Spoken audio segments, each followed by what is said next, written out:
From Miller Waldrop Studios, this is Campus Live. What's up, Campus Live fans? It's Logan here in the Miller Waldrop Studios for another episode of the Guns Blazin podcast. I'm your host, Logan, with my co-host, Lane. As always, Lane, coming off a big-time win, but a monumental week in Lubbock, Texas. We're already seeing it with hundreds of students camped out. How are you doing on this Wednesday? I'm doing great, Logan. This is obviously, this is the biggest week of the year. We've seen it so far already, like you mentioned. The students camped out. We've seen College Game Day is obviously going to be here. Josh Pate and his college show, they're going to be here. All these different celebrities are rumored to be here. Patrick Mahomes, Travis Kelce, Andy Reid, maybe even Taylor Swift. With the rumors just keep going around. It's going to be an absolutely insane weekend here in Lubbock. And Logan, I'm just really excited to get this started. Yeah, it's going to be an insane week, and we had talked about this, at the preseason show, that this would be the best home game we had, but no one expected it would be, 7 versus 8 / 8 versus 9, depending on which ranking you're looking at. I'm more of a college football playoff guy. We'll talk about that more, but this is a top 10 matchup in Lubbock, Texas in November. This is, you win the big important games in November. If you're playing meaningful football, you're in the right spot. But we're coming off the big win at Kansas State. But heading into BYU, what are some of your initial thoughts on what Texas Tech's got to do and what to look out for? Yeah, I think this is going to be a game where it's a battle of the line of scrimmage. This is our offensive line. They performed well all season long. This is a scenario where we have to protect Barron. We've got to keep him upright. I thought we did a really good job of that this past week against Kansas State with him coming off of the injury.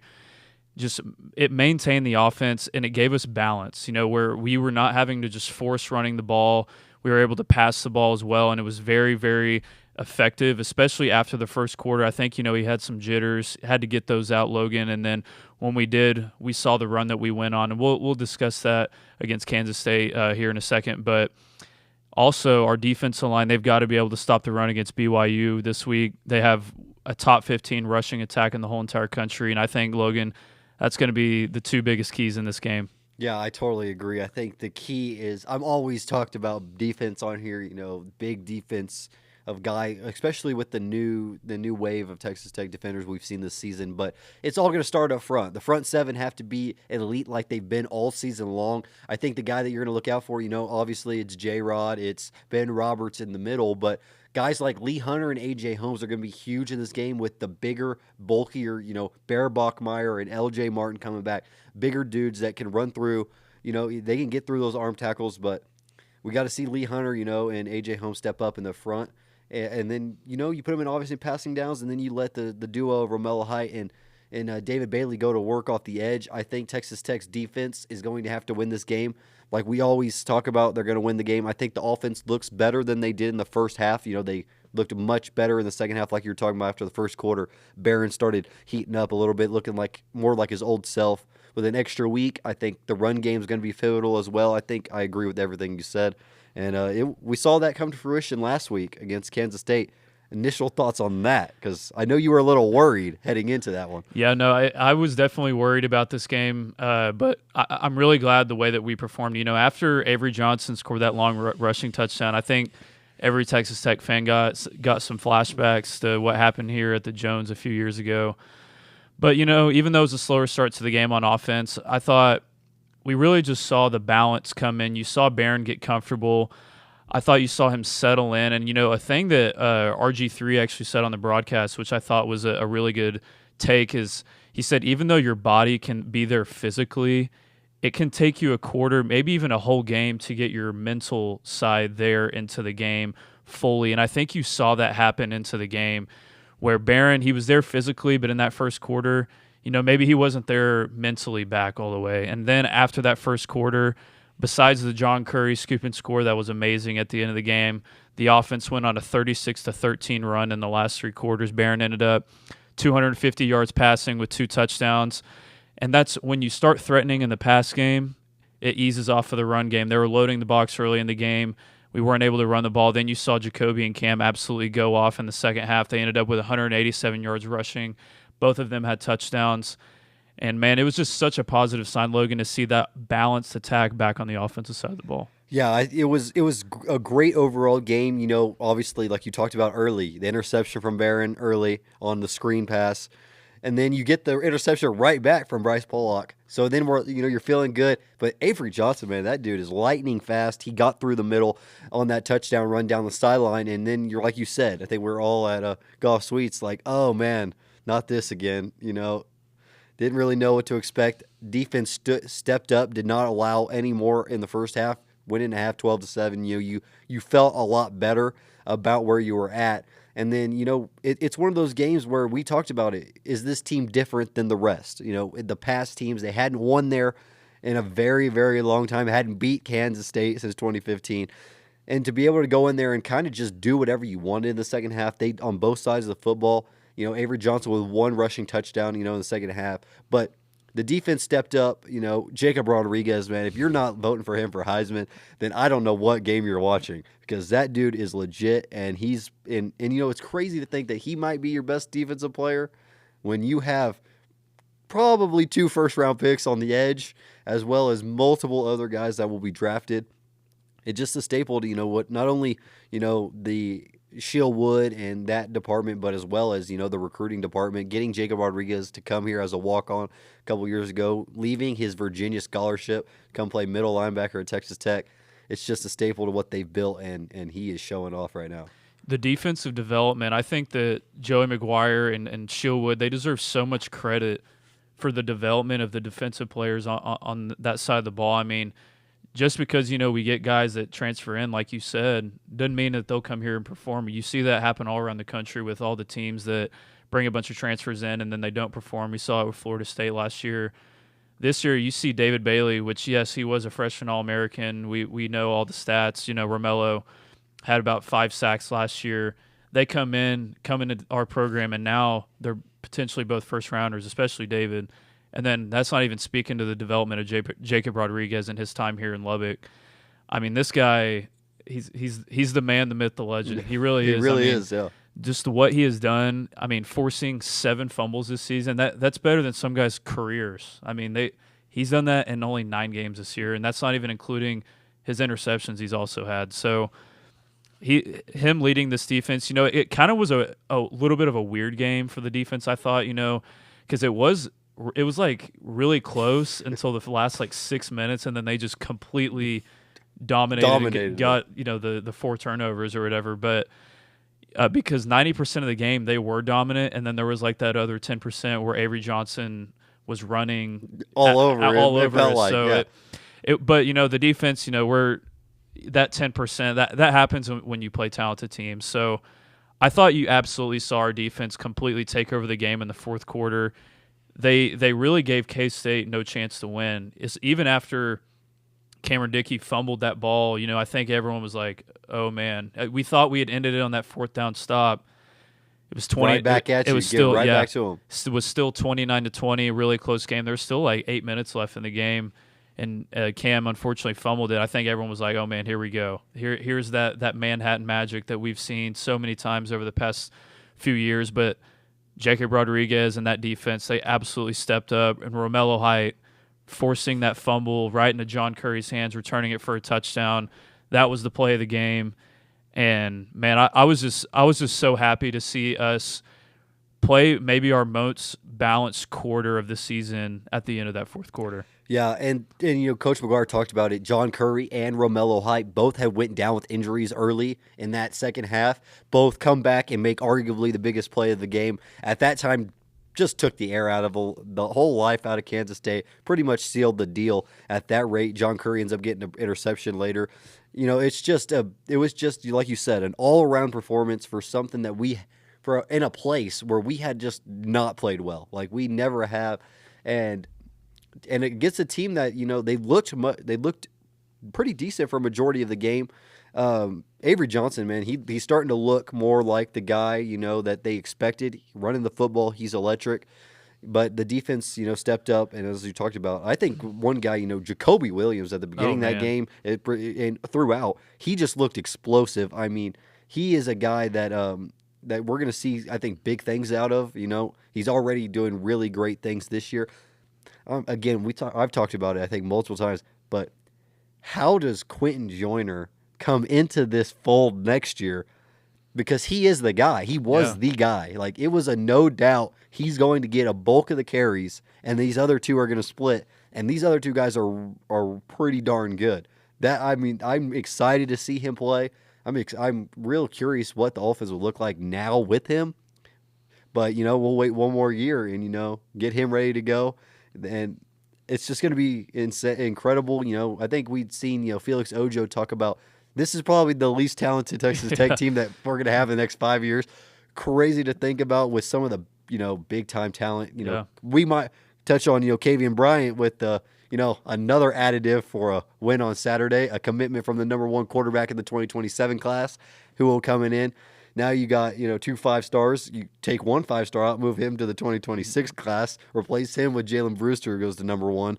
Just an incredible run that they're on right now. And a huge recruiting weekend this weekend as well. You see reports of KJ Ford, one of the best defensive ends in the whole entire country from Duncanville out there in Dallas, committed to Florida. We know all the turmoil that's been going on out in Florida. He's coming to visit this weekend in Lubbock, and man, it seems like we're just going to keep adding pieces. And but flip season, yeah, absolutely. And I think based off of all the positive we've said, one negative I will point out was still the pre-snap penalties. Too many. Way too many, and that's something that we'll touch on, obviously, as we headed towards the BYU game. But those have got to go away if we want to get to where we think we can be, which we'll touch on later. We got ranked in the college football playoffs for the first time at number 8, and if the season ended today, we would be hosting a playoff game here in Lubbock. You can absolutely not have those pre-snap penalties, and Coach McGuire has touched on that all season long. Those are killers, and they put us in a lot of bad situations, especially early on in the game.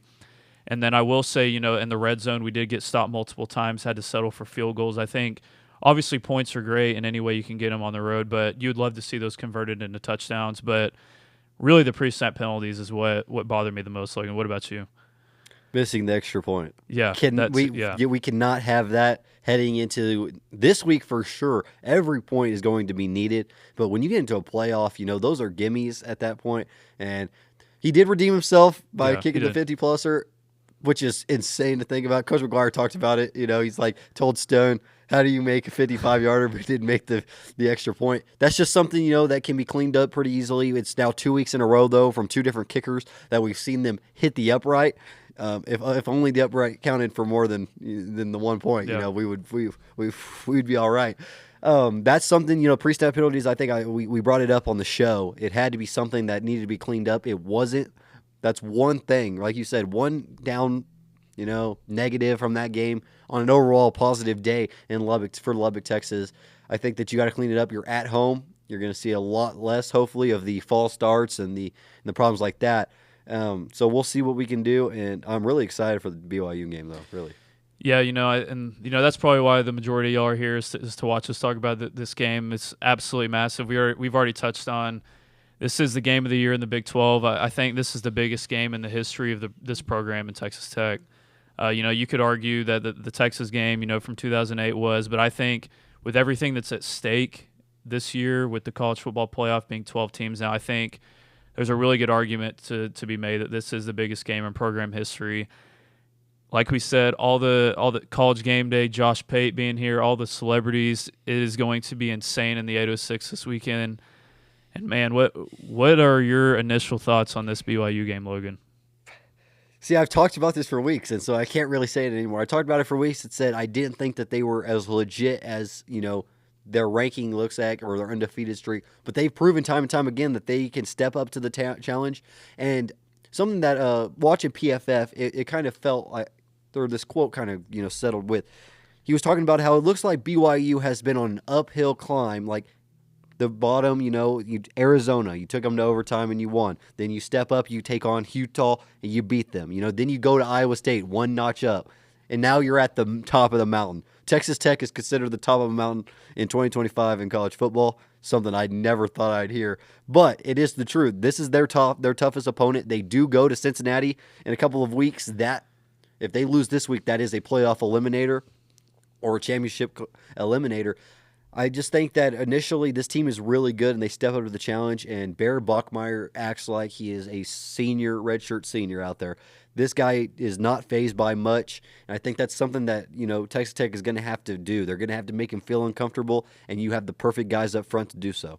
Yeah, BYU, obviously, we know they're 8-0 this year, and just what an amazing job that Kalani Sitake has done with this team. They had such a weird offseason.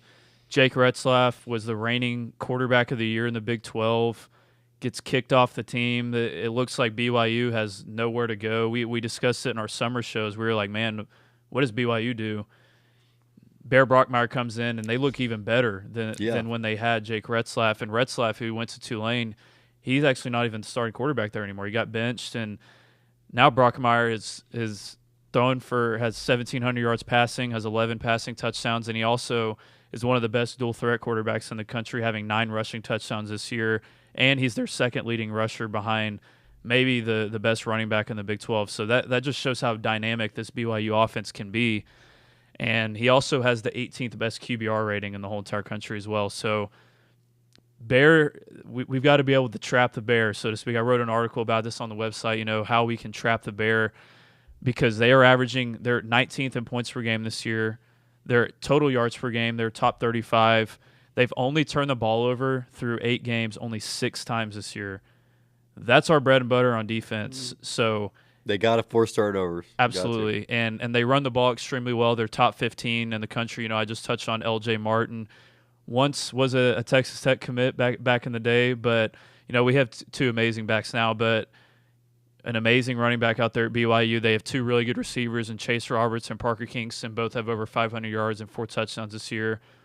Kalani always has these guys prepared on the road, and I saw this stat actually somewhere on social media that BYU under Sitake since 2024, they're actually 10-1 on the road, averaging over 30 points per game, and they have a +8 turnover margin. Once again, the turnover margin, they always seem to win that battle. That's why they win these games. Even if they're underdogs like they are this week, they're a big underdog, about 10 points. It's going to be a really tough battle, Logan. Oh, yeah, 100%. I completely agree. And, it's Bear versus Barron this week. So it's what quarterback plays better. Like, that's going to be, in my opinion, going to be where it's solidified. We talked about the trenches, being able to protecting Barron. You talked about it. But can Barron deliver on a couple of these big shots down the field that they're going to have to take? They can't be looking over the middle or these screen passes all day long. Got to be able to push the envelope over the top. We saw it a little bit in the second half with some balls down the sideline from Barron. I think that you're going to see Barron play probably his best game overall. But in terms of BYU, yeah, he's been great. He's been great. LJ Martin coming back is going to help this team a lot. I just think that, it's an emphasis for Texas Tech to turn them over, and they're going to have to. And I think my prediction is probably, I'll talk about it a little later, but I think Jacob Rodriguez forces another fumble. It seems like it's a common occurrence at this point. It's probably not even a hot take at this point. It's like, yeah, it's going to happen. Like, come on, man. Like, it's going to happen. I think they do turn him over at least 2+ times, and I think that's going to be the game changer because you get that crowd rolling in Lubbock. It don't matter if that game was at 6 a.m. Like, it's going to be rocking in the Jones, and I expect big things from him. Yeah, we touched on at the beginning of the show keys to victory in this game. I think on offense, I spoke on it earlier. We have to protect Barron, especially the offensive line. You saw at times Kansas State did generate a little bit of pressure, even though they only ended up with 1 sack. I thought Barron evaded the pressure really well. He extended a bunch of plays. You saw him rolling out, throwing on the run. They had a long play to Terrence Carter that he extended a really good play, and it ended up being a touchdown. I think you're going to have to see some of that because BYU has a really solid defense. They're going to get pressure. I mean, Kalani Sitake is a great defensive-minded head coach. They're going to generate pressure, especially with guys like Jack Kelly on their defense. He's a great linebacker. But I will say their pass rush, it is ranked only 67th and 69th in the top pass rush categories according to PFF. So if our offensive line just plays in the pass protection game the way they have all year, we should see a really balanced attack on the offensive side of the ball. And Barron, as long as he protects the football and doesn't turn it over, then you'll see our monster running game open up with Jacoby and Cam. And I think, once again, on the offensive side of the ball, Logan, this is the most paramount in protecting Barron, where we can have that balanced attack where we're not one-dimensional. What are some of your keys on the offensive side? On the offensive side, I think the key for me is we saw it Saturday. Terrence Carter is a difference maker in every aspect of this game. Through the air, in the run game, he is, he was a safety blanket for Barron on multiple, but he makes people miss like a running back. Like, he is that explosive and elusive. He's my key to victory. If he plays well, this team plays well. It's just what it is. The games he's missed, we've seen a drop off in every statistical category. I think he is the key there, but I also think that another key is, we talked about it last week, playmakers got to make plays in the open field. We have to make people miss. I am very curious, like you talked about, that BYU's defensive line is very inconsistent. Like, you 67th and 69th in respective categories. How much do they have to generate pressure via blitz from the linebackers or the outside backers? How does that open up Terrence Carter in the middle of the field or the running backs out of the backfield? That's what I'm kind of looking for from Barron, or taking shots down the field with Reggie Virgil and Caleb Douglas down the sidelines one-on-one. I think those are going to be the guys that you really got to look out for, and if they are able to get pressure with the front four, then Texas Tech's going to be in some trouble. If they have to force them to bring 6 or 7 guys into the box to stop not only the run but to get some pressure, then Texas Tech will be in a great spot. Yeah, and then moving on to some of the keys to the defensive side, we haven't really touched much on this except for in the beginning, just talking about our defensive line. I wrote, once again, we're talking about some articles we wrote this week. I wrote one this past week about how you might see a similar strategy imposed as the same one, how we kind of did versus Utah. Bear and Devin, they're both bigger quarterbacks. Bear's actually the bigger one. And you saw Coach McGuire actually touch on it this week, how he talked about how he's a unit. He's more elusive than straight line fast, which you would see against like Avery Johnson this past week. We saw how straight line fast he was.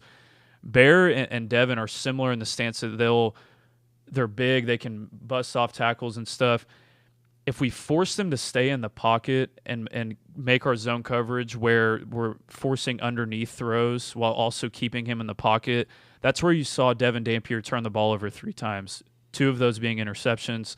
Huge plays in that Utah game. I think you might see a similar strategy imposed because they play similar styles. And Bear, even as well as he's played, he's still a true freshman. They have not played in an environment like the environment here in Lubbock is going to be crazier than any environment in the country this weekend. And that's even with the LSU-Alabama game happening this weekend. I think this environment this weekend is going to be insane.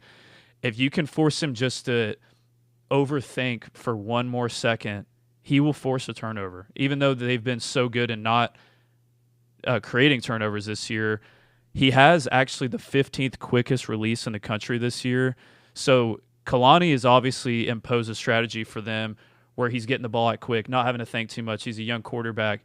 If we can have him hold on to that ball, start patting it a little bit, start thinking a little bit more, that's where our defense is going to create and force turnovers. Yeah, that is a great point. He's, again, like you said, a true freshman quarterback. I know it doesn't look like he has played much better than a true freshman quarterback. He's never been in an environment like this, and he's never faced a defense like this. This defense is legit on all levels. Like we talked about, Texas Tech doesn't like to blitz much. I do expect a little bit more pressure from the backers to this week just because of Bear he might not be as comfortable with his hot routes or his checks as someone like Devin Dampier's played a lot of football, and Avery Johnson, who's been in that system for a while.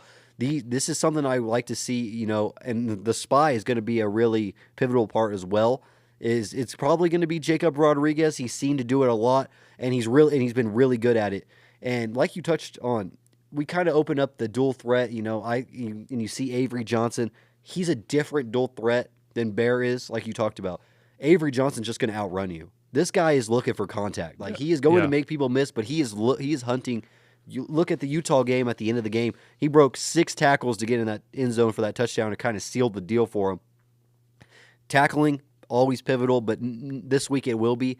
And I think that we're going to see a lot more pressure from Shillwood off the edges and through the middle, just to kind of mess with his mind a little bit, make him second guess, like you said. Maybe get some overthrows in the middle of the field that ended up in Cole Wisniewski's or B.J. Jordan's hands. It's something I'm really interested for. It's going to be an interesting game plan for Shillwood, as he's been really good all season. It only took him 1 rushing touchdown from Avery Johnson to really figure out that, let's put a couple guys in the spy category for him. But he's a great coach, and I expect him to be ready to go. And the defense has always lived up to it this season, so I'm not real worried about them. Yeah, I think you might even see a similar strategy to the game plan Arizona had against Bear, at least in the passing game. That was his worst passing game through the air this year. He was only 12 of 29 for like 140 yards, and he had 2 interceptions. That was on the road. That was his worst passing game of the year. But where Arizona failed was containing his legs. He had 2 rushing touchdowns and almost like 100 yards rushing in that game.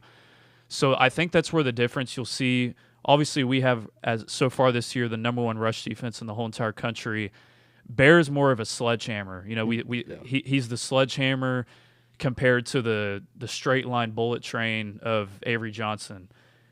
Bear is not afraid of contact, but with the way that our defense is, how physical they are, if he gets popped 3 or 4 times, he'll think twice. He'll start to think twice about running into our defense, and if you neutralize his legs, that takes out a huge component of their offense. Yeah, it does, and you're right. Yeah, we've seen the backers that we have physically just imposing, and on the defensive line, physically imposing on those offensive lines. I mean, we're talking about the best offensive line in the country in Utah, just getting worn out by the defensive line when we went to Utah.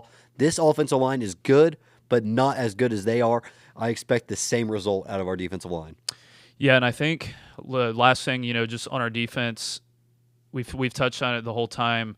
As long as BYU doesn't find success in their running game with LJ, I think we should win this game. There's a scenario where we could even win. I mean, you see us favored by 10, where we win by double digits, by more than 10. But if they find that running game, then that opens up BYU's passing game. That's where you see the really close classic game that we could potentially have on hand. But another key to this game, you touched on it earlier, Logan. The last thing I'll say is just make your extra points, like you said earlier. Special teams, hey, Stone had a great game kicking field goals. We've got to have those extra points in this week's 100%. game. Yeah, 100%. It's basically a free point. I mean, it's Yeah. supposed to be a free point. And you're not getting blocked. You're just missing the kick. That's going to be pivotal this week. I mean, if we're looking at a 1-point game and we're looking at the scoreboard waiting for that extra point, I'm going to be a little nervous. I'm not going to lie to you. I'm going to be a little nervous. But I know Kenny Perry, he's going to have that thing settled. I know that the last 2 weeks have probably been really, really bad for the kickers at practice. So I think they'll be ready to go. I expect big things from Texas Tech this week. Yeah.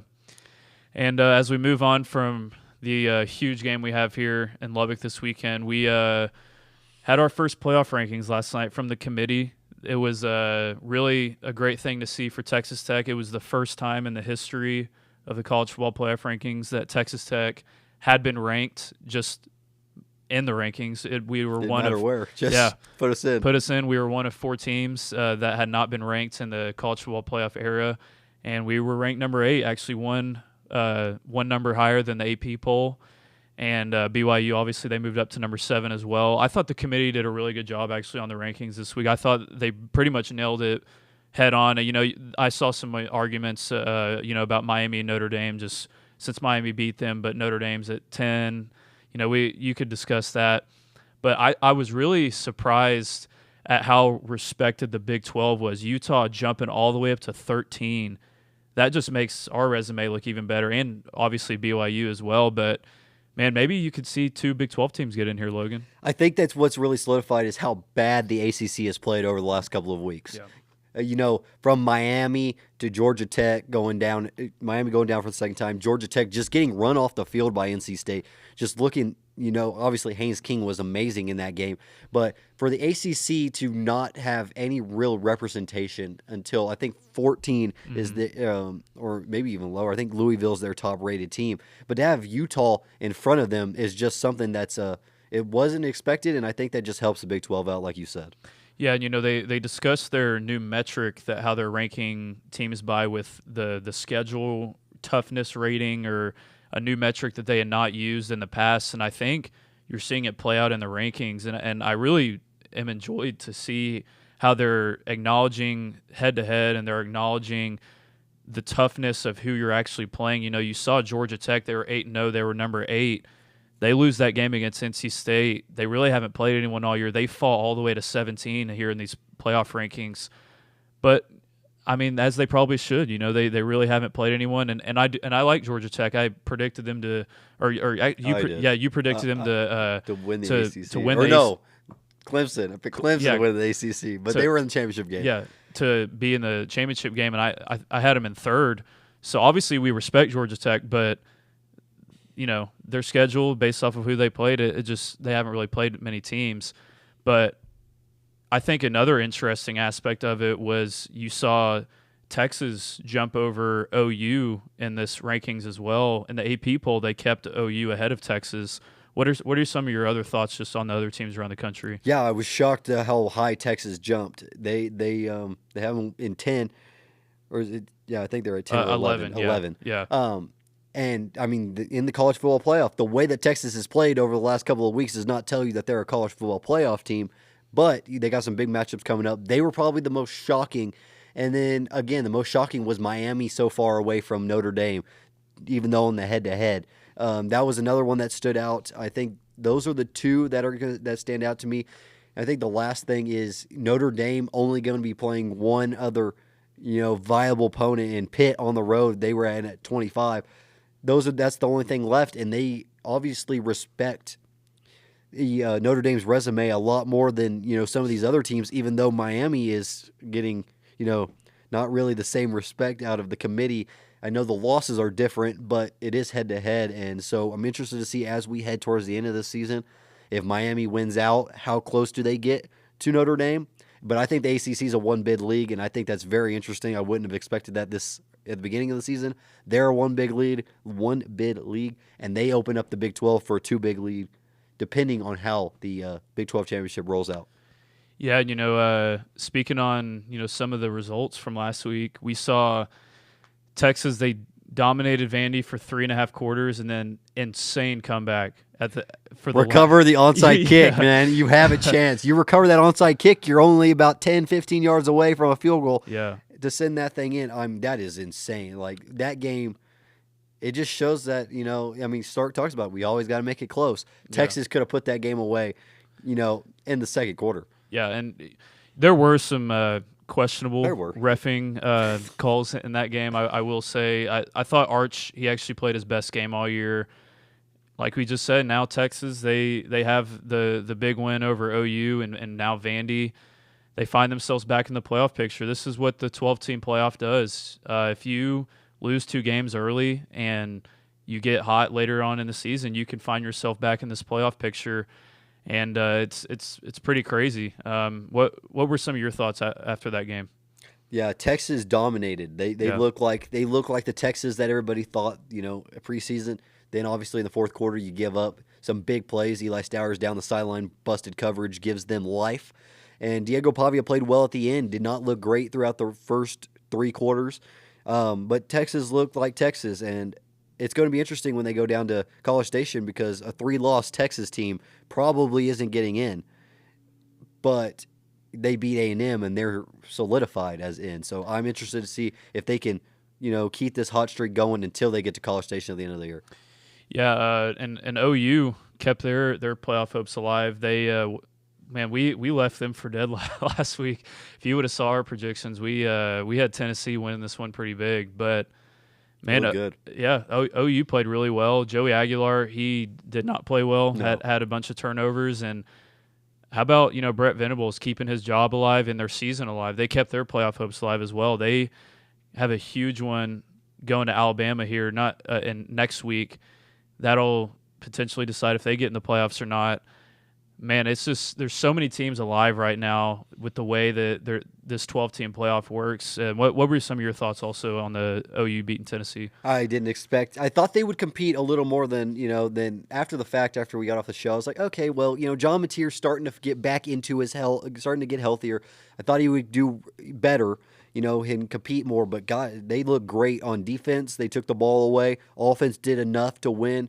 I think that they're in another position again where you go and you win and beat Alabama, you're in pretty much. There's SEC gets a little bit more of a benefit of the doubt if they go and beat Alabama. I think that they probably solidify themselves. But I think the biggest part is I think Brent Venables now keeps his job for another season. if he fell off the cliff and they started losing quite a bit at the end, he was going to lose it. I think he's in a good position now.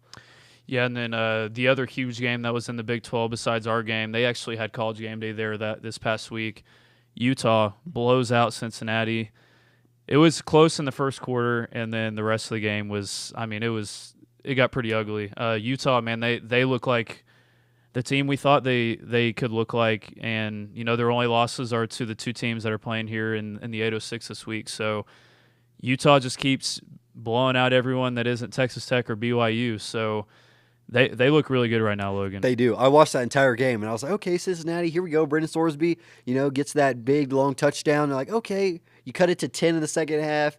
Looked like, okay, we might have a shot. No, Utah just put them away. Brendan Sorsby turned the ball over more times in that game than he had all season. He was uncomfortable, and I think that was the biggest difference. And I think that's going to be a recipe for what Texas Tech is looking to do for Bear Bachmeier. Keep him, on his toes, not comfortable.